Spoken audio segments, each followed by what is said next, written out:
તાપી જિલ્લામાં ખેડૂતો સાથે મોટી છેતરપિંડી થયાની આશંકા વચ્ચે કુકરમુંડા વિસ્તારમાં કાર્યરત એક સંસ્થાની કામગીરી પર ગંભીર સવાલો ઉઠ્યા છે। બોર્ડ બદલવાની હકીકત સામે આવતા ખેડૂતોમાં રોષ ફાટી નીકળ્યો છે।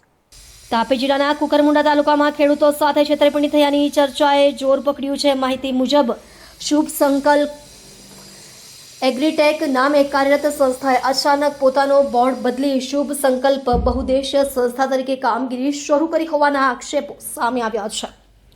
ખેડૂતોનો આક્ષેપ છે કે ગુજરાતમાં યોગ્ય રજીસ્ટ્રેશન વગર મહારાષ્ટ્ર આધારિત સંસ્થા દ્વારા કુકરમુંડામાં ઓફિસ ચલાવી ખેડૂતોને ભૂલાવીને સ્કીમો હેઠળ પૈસા લેવામાં આવ્યા છે।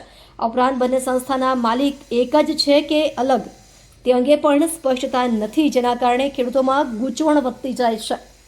સૌથી મોટો સવાલ એ છે કે ખેડૂતોના બાકી રહેલા અંદાજે 50% બોરવેલ કામો હવે કઈ સંસ્થા પૂર્ણ કરશે। સ્થાનિક ખેડૂતો દ્વારા માંગ ઉઠાવવામાં આવી રહી છે કે કુકરમુંડા તાલુકાના જવાબદાર અધિકારીઓ આ સમગ્ર મામલે સખત તપાસ હાથ ધરે, જેથી મોટા પાયે થયેલી ગેરરીતિઓ અને છેતરપિંડીનો પર્દાફાશ થઈ શકે। સર્વર પાડવી, તાપી।